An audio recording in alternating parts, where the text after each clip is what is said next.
If you are over 55 and finding yourself more breathless than you used to be, most people assume it's just part of getting older. I hear this every single week in my clinic. Margaret was 62. A retired teacher, sharp and active her whole life. She sat down across me from last month and told me she had to stop doing the one thing she loved most, her morning walk around the park with her husband. Every time she tried, she was breathless before she made it halfway around. It's just age, Dr. Paul, she said. I have accepted it. But here is what Margaret didn't know. What I see every single week in my clinic is this. Most people over 55 are not losing their breath because of their age. They are losing it because of habits. Ordinary, everyday habits they have never once connected to their lungs. And some of these habits are happening right now, inside your home, without you ever realizing it. I am Dr. Suman Paul, consultant respiratory physician working in the NHS and private practice here in the UK. In 15 years of treating lung diseases, I have watched completely preventable damage happen to patients who had no idea what was causing it. Today, I am walking you through the 5 habits I see most often and the ones that surprised even me when I looked at the data. Stay with me to number 2. Most people never see it coming.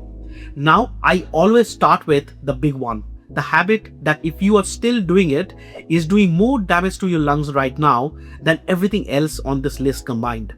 And for some of you watching, this one is going to be a real wake-up call. Smoking, any form of it. Cigarette, vapor, cigar, secondhand smoke from a partner or family member at home, even poor ventilation from a wood burning fireplace. Every single puff introduces thousands of chemicals directly to your airways. It triggers chronic inflammation. It destroys the tiny air sacs in your lungs, the ones responsible for getting oxygen into your bloodstream. And once that tissue is gone, it does not come back. This is exactly how COPD, emphysema, and chronic bronchitis take hold. This is why I see patients in their 60s who can no longer climb a single flight of stairs. But here is what I need you to hear if you have a history of smoking. This is not about shame. The message I give every patient is a hopeful one. It is never too late to quit. Within weeks of stopping, your airways begin to calm. Inflammation settles. The rate of decline slows significantly. I have watched this happen with my own patients again and again over the years. If you are still smoking, please speak to your GP this week. There are more effective support programs and medications available now than at any point in my career. Out of everything on this list, this single change will do more for your lungs than all the others put together. But here is where things get interesting, because the second habit I want to show you doesn't involve doing anything obviously harmful. In fact, most people watching this right now would say they have absolutely nothing to worry about here. But the research tells a very different story, and it's something happening right now in the room you are sitting in. Indoor air pollution. Studies consistently show that air inside our homes can be 2 to 5 times more polluted than outdoor air. And if you are over 55, you are likely spending close to 90% of your time indoors. That means this is one of the most important and most overlooked threat to your lung health. We are not talking about factory fumes or traffic exhaust. We are talking about scented candles, plug-in air fresheners, and harsh cleaning sprays, all of which release chemicals called volatile organic compound, in short VOCs, that irritate your airways every single day. Add to that dust mite in your carpet, mold spores in bathroom and basement, pet dander, and the nitrogen dioxide released when you cook on a gas hob without proper ventilation. For lungs that are naturally losing elasticity with age, this constant low-level irritation drives chronic inflammation, triggers coughing and wheezing, and for anyone with asthma or COPD, it dramatically increases the frequency of serious flare-ups. The first fix is simple: ventilation. Open the windows when you can, always use your extractor fan when cooking, and switch to fragrance-free clinic product with simple ingredients. But for a more powerful solution, I want to talk about today's sponsor, Airdog, and specifically the Airdog X5 air purifier. I am recommending this because of what genuinely makes it different. Most traditional HEPA filters act like a net.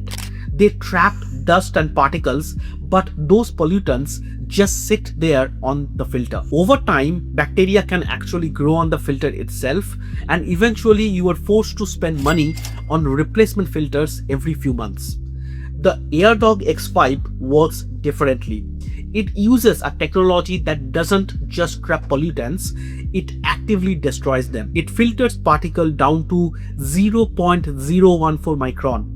That is over 20 times smaller than what a standard HEPA filter catches. We are talking about ultrafine particles, smoke, VOCs, and viruses. And its collecting plates are fully washable. No replacement filters ever.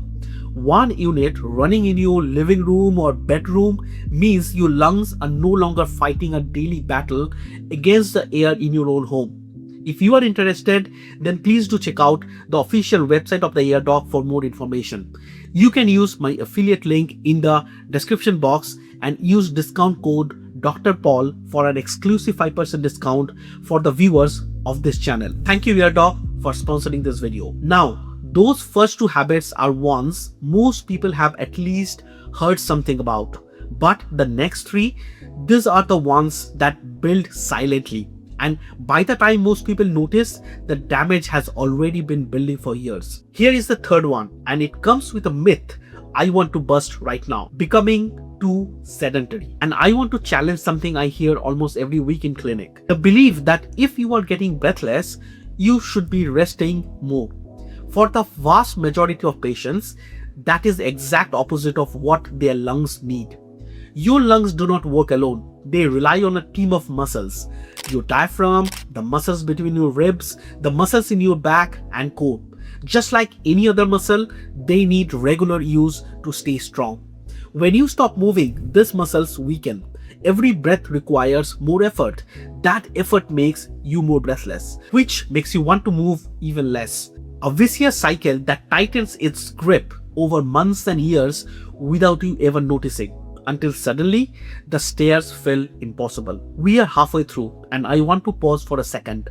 If any of this has already hit close to home, whether it's the indoor air quality or recognizing that cycle of inactivity in yourself, drop it in the comments below. I read every single one. And if this is useful to you, please subscribe. I cover respiratory health in plain, honest language every week, because this is the kind of conversation that simply does not happen in a standard 10-minute GP appointment. Now, the fix for a sedentary lifestyle is not what most people expect. You do not need a gym. You do not need to run. In fact, for some of the most dramatic improvement I have seen in my clinic, the turning point came from something almost embarrassingly simple.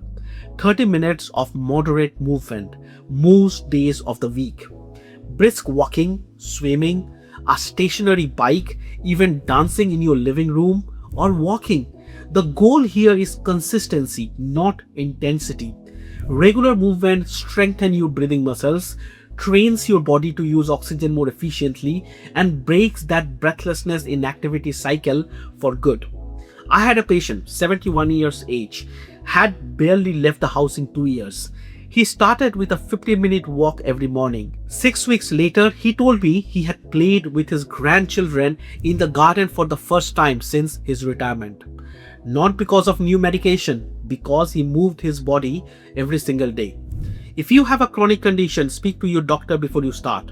A tailored plan makes a real difference. Whatever your starting point, even 10 minutes of movement is not nothing. It is the beginning of genuine change. Now here is the habit number 4, and this one genuinely surprises people every time I raise it, because it is not about what you do with your body. It is about something you are doing thousands of times every single day without a second thought. Number 4 is posture and breathing. How you breathe and the posture you are in while you do it. Take a look at how you are sitting right now. Shoulders rounded forward, back slumped. That posture physically compresses your chest. It reduces the space available for your lungs to expand. Over time, this forces your diaphragm, your single most important breathing muscle, to weaken. Your body compensates with shallow chest breathing using smaller, less efficient muscles.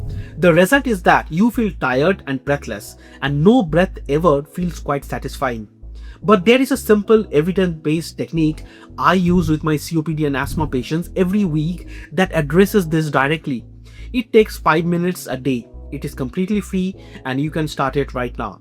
Let's talk about the right breathing technique. Diaphragmatic breathing combined with pursed lip breathing. Sit up tall, put one hand on your chest, one hand on your belly. Breathe in slowly through your nose for a count of 4. Feel your belly rise, not your chest. Then breathe out slowly through pursed lip, like you are gently blowing out a candle, for a count of 6. This slows your breathing rate. It helps your lung empty more completely with each breath. It retrains your diaphragm. It reduces the overall effort of breathing, and it gives you a sense of control that many of my patients describe as genuinely life-changing. 5 minutes a day, think of it as physiotherapy of your lungs.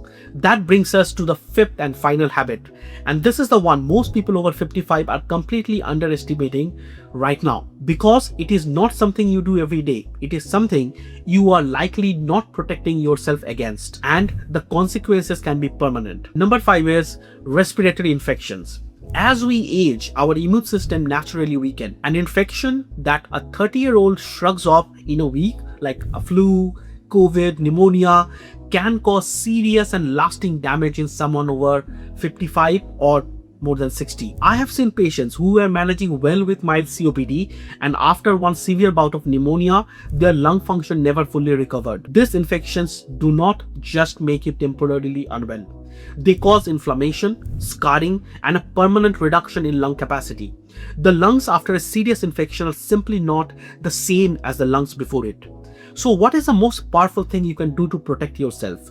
It is not a supplement, it is not expensive, it is available to you right now, and far too many people are quietly skipping it. Get vaccinated and stay on top of it. The flu vaccine, the COVID vaccine if you're eligible, and the pneumococcal vaccine are not optional extras at this stage of life for a COPD patient. They are frontline lung protection. RSV vaccines are now also recommended for all adults in UK over 75. These vaccines reduce your risk of serious illness, hospitalization, and permanent lung damage. I recommend them to every patient I see in clinic. Alongside that, do not dismiss early symptoms. A cough that will not clear, a fever, increasing breathlessness, see your doctor early. Treatment for flu or pneumonia started promptly can dramatically reduce the severity of illness and protect your lungs from the worst of the damage. Your lungs are tough, but they need you to be their first line of defense. So let's bring all of this together, because the real question now is the simple one. What do you actually do with it? 5 habits, 5 changes that are entirely within your control. Remove smoke from your life. Improve the air inside your home. Move your body every single day. Breathe properly and sit up straight, and protect yourself from infection. None of this require a prescription. None of them cost money you do not have. What they require is awareness, and you now have that. Margaret, by the way, she's back to her morning walks, shorter some days, a different route, but she's out there with her husband every single morning. She made one change at a time, and those changes added up to something she genuinely thought she had lost for good. If this video helped you, please share it with someone over 55 in your life. A partner, sibling, a friend. You could genuinely be making a difference to their health simply by passing it on. Now you have cleaner air at home, but clean air only does so much if your medication is not actually reaching your lungs in the first place. Over 70% of asthma patients use their inhaler incorrectly every single day, and most of them have no idea. The mistake most people make is not which inhaler they use. It is one small thing they do in the first 3 seconds. Check out this video where I show you the 7 inhaler mistakes I see every week in clinic and exactly how to fix them. The Airdog discount code and the lung health community link are both in the description box below. I am Dr. Suman Paul. Take care of your lungs. They are the only ones you have. See you on the other side.